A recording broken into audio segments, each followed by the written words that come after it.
The summer heat pressed down on Forest Lawn Memorial Park as a convoy of black vehicles rolled through the gates. Inside one of them sat Dr. Elizabeth Chen, a renowned forensic pathologist who had received the most disturbing phone call of her career 3 days earlier. The Jackson family had made an unprecedented decision. They wanted Michael's tomb opened. After 15 years of silence, something had compelled them to take this drastic step. Elizabeth had initially refused. The idea seemed grotesque, disrespectful to the King of Pop's memory. But then they told her about the letters. Dozens of them had arrived at the family estate over the past 6 months, all postmarked from different countries, all written in the same handwriting. Each letter contained identical words. "He's not resting. Open the tomb. Time is running out." The messages had been dismissed as the work of a disturbed fan until security cameras caught something impossible. Footage showed a figure standing at Michael's tomb at 3 a.m, placing a letter on the marble surface. When guards arrived minutes later, they found the letter but no footprints in the freshly raked gravel surrounding the monument. The family had hired private investigators who traced the letters back to people who swore they never sent them. Some were elderly individuals who had never left their hometowns. Others were children who couldn't have written such precise sentences. The handwriting expert brought in to analyze the letters had refused to complete his report, returning the family's money with shaking hands and a simple statement: "This is beyond my expertise. You need to open that tomb." Now Elizabeth stood before the sealed entrance, her team assembled behind her with specialized equipment. The family had obtained every necessary legal permission. As workers began removing the marble seal, a sudden cold wind swept through the mausoleum, extinguishing several candles that had burned continuously since Michael's burial. Elizabeth felt her stomach tighten. Something was terribly wrong. The grinding sound of stone against stone echoed through the mausoleum as the heavy marble slab slowly moved aside. Elizabeth's team had expected the process to take hours, but the seal came loose with disturbing ease, as though it had been waiting to be opened. The air that rushed out from the tomb carried an unexpected scent, not decay or mustiness, but something sweet and chemical, like preserved flowers mixed with hospital antiseptic. Elizabeth adjusted her protective mask and stepped forward with her flashlight. The beam cut through the darkness, revealing the ornate bronze casket exactly where it should be. But something was immediately wrong. The casket surface was covered in a thin layer of frost, impossible in a controlled environment of the sealed tomb. The temperature inside measured 72 degrees, yet ice crystals sparkled in her flashlight beam. Her assistant, Marcus, moved closer with a thermal camera. His sharp intake of breath made Elizabeth's blood run cold. "Dr. Chen, you need to see this." The thermal display showed something that defied explanation. Heat signatures bloomed across the screen in patterns that looked almost like handprints, dozens of them covering every surface of the small chamber. But they weren't random. They formed words, the same word from the letters: "He's not resting." The team worked in tense silence, documenting everything before attempting to open the casket. Elizabeth noticed something else peculiar. The walls of the tomb were covered in scratches, fresh ones that cut through years of dust. They formed musical notes, bars and bars of them, a composition that none of them recognized. Michael's brother Jermaine, who had insisted on being present, suddenly gasped. "That's Michael's handwriting," he whispered. "That's how he used to write music when an idea came to him suddenly. But these walls were smooth at his burial. I was here. I touched them."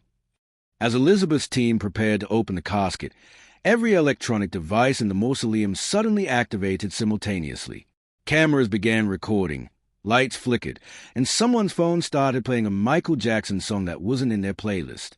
The song was "Stranger in Moscow," and it played backward, the lyrics transforming into something that sounded like a warning. Elizabeth's hands trembled as she reached for the casket lid. The casket lid lifted with mechanical hiss, and what Elizabeth saw inside made her step backward so quickly she nearly fell. The casket was empty. Completely, impossibly empty. But that wasn't what terrified her most. Inside the silk-lined interior, where Michael Jackson's body should have been resting, lay thousands of handwritten pages, all filled with musical notations, lyrics, and sketches. The papers looked fresh, as though they'd been written yesterday, not 15 years ago. Marcus carefully extracted one of the pages with gloved hands. The date written at the top made him drop it immediately. It read, October 10th, 2025, just 2 days ago. Elizabeth felt her rational mind struggling to process what she was seeing. Every scientific principle she'd learned screamed that this was impossible. She picked up another page. This one showed detailed sketches of the mausoleum interior, including everyone currently standing in the room, drawn with photographic accuracy. In the corner of the sketch, a note read, "They finally came. Tell them I've been trying to communicate." Jermaine's face had gone pale as he examined the papers. This is Michael's handwriting, his style, everything. But these songs, I've never heard these songs. Nobody has. He began reading lyrics aloud, his voice breaking. They were songs about being trapped, about watching the world move on without being able to reach out, about a darkness that had claimed him before his time. One page contained just 2 sentences repeated hundreds of times. "I didn't die the way they think. Someone needs to know the truth." Elizabeth's scientific training warred with what her eyes were showing her. She ordered her team to collect DNA samples from the papers, to test the ink, to find any rational explanation. But as they worked, more impossible things began happening. The temperature in the tomb started dropping rapidly. Their breath became visible in the air. The papers began moving on their own, not from any breeze, but as though invisible hands were sorting them, arranging them in a specific order. When the papers settled, they formed a message clear enough for everyone to see. Names and dates, medical records, and a series of transactions that linked to offshore accounts. At the bottom, one final note. Look at the autopsy report again. The injection sites. They missed one. It wasn't suicide. It wasn't accidental. Please, don't let them bury the truth with my empty casket. Elizabeth's hand shook as she pulled out her phone and contacted the coroner's office. She had studied Michael Jackson's autopsy report during her forensic training. It was one of the most scrutinized documents in medical history. Every inch of his body had been examined, photographed, catalogued. The idea that something had been missed seemed impossible. Yet as she requested the original autopsy files, a sick feeling grew in her stomach. While waiting for the documents, her team continued examining the papers from the casket. They found detailed logs, written in Michael's distinctive style, describing his final days. The entries became increasingly frantic, documenting conversations with his personal physician, Dr. Conrad Murray, and several other individuals whose names had never appeared in the trial. The log described pressure, threats, and a systematic plan to gain control of Michael's music catalog worth billions of dollars. One entry, dated the day before Michael's death, sent chills through everyone present. "They've changed my medication again. I feel different. Wrong. The new doctor they insisted I see yesterday injected something between my toes. Said it was vitamin B12, but it burned like fire. Conrad doesn't know about it. They made sure he wasn't there. If something happens to me, look there. Look between the toes of my left foot. They think no one will check." The autopsy files arrived via encrypted email. Elizabeth's assistant projected them on a portable screen they'd brought for documentation. As they scrolled through hundreds of photographs, Jermaine suddenly shouted, "Stop! Go back!"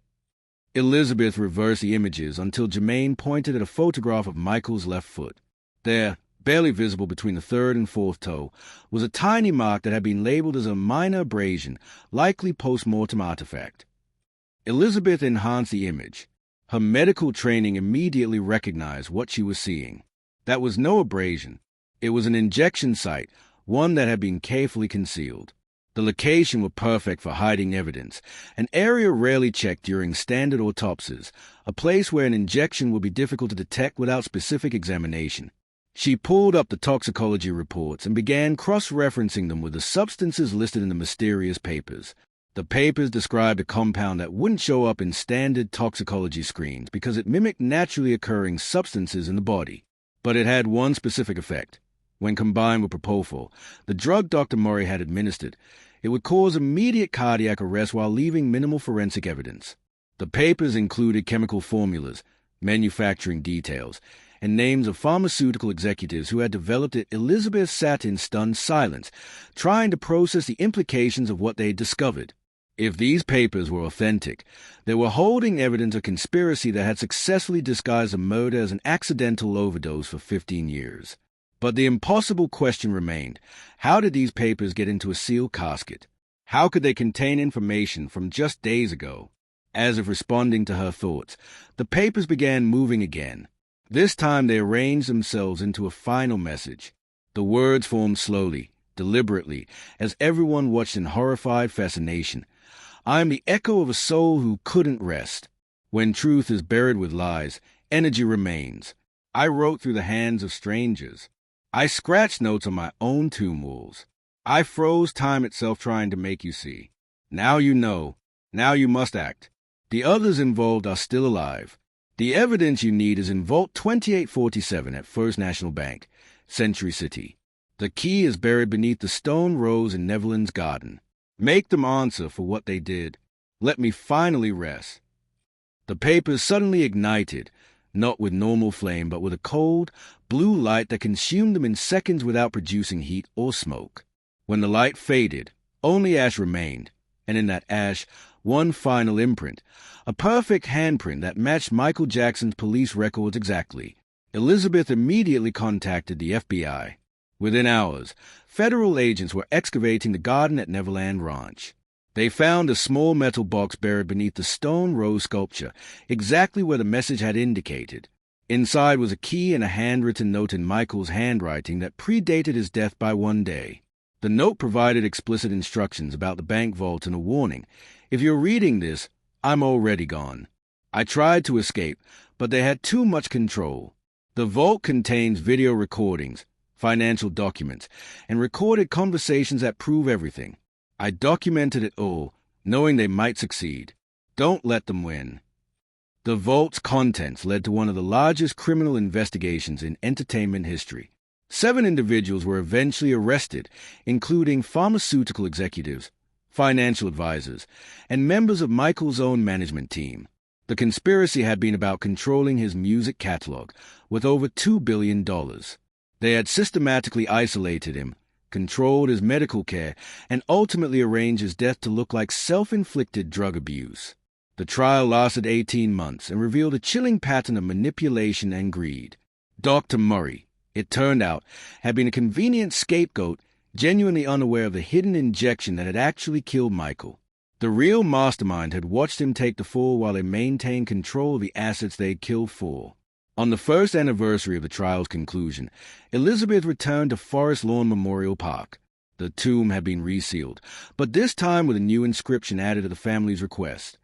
The truth will always find its way to light. As she stood there in the fading sunlight, a strange peace settled over the mausoleum. The temperature felt normal. The air smelled of flowers, nothing more. That night, the last letter arrived at the Jackson family estate. This one contained only 5 words in Michael's handwriting. Now I can rest. Thank you. The handwriting expert who had refused to analyze the previous letters examined his final message. He confirmed what everyone already knew. It matched perfectly. But unlike the others, this paper showed signs of age. It was yellowing, fragile, as though it had been written 15 years earlier and had simply waited for the right moment to be delivered.